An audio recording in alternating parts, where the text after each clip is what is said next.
कोणत्याही परिस्थितीत आम्ही हलू देत नाही. आपण रीतसर 10 तारखेला पत्र दिलं.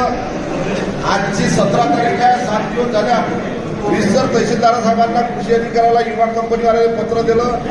अधिकारी आज जाणून गैरहजर राहिले. जोपर्यंत विमा कंपनीवाले इथं येत नाही तोपर्यंत तहसीलदार साहेबांना आणि कृषी अधिकाऱ्यांना इथून आम्ही जाऊ देणार नाही. दरवाजे सर्व लावून घ्या. कारण की एका शेतकऱ्याच्या इन्शुरन्स कंपनीवाल्यानं 500-500 रुपये पंचनामा करायचे घेतले. हे वाडेगावचे शेतकरी ते सांगतात. स्वतः घ्या, सांगा शेतकरी.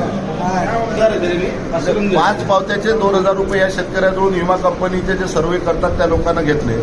त्याने जे शासनानं कंपनीचे पैसे भरले ते वेगळे, पण 500 रुपये शेतकऱ्याचे पर डे सर्वे करत असतानाही सुद्धा 50 रुपये या शेतकऱ्याला मिळाले नाही. काही शेतकऱ्याला 50 रुपये मिळाले. म्हणून जोपर्यंत ही विमा कंपनीवाले इथं येणार नाही तोपर्यंत तहसीलदार साहेबांना आणि कृषी अधिकाऱ्यांना आम्ही इथून हलू देणार नाही. हा आमचा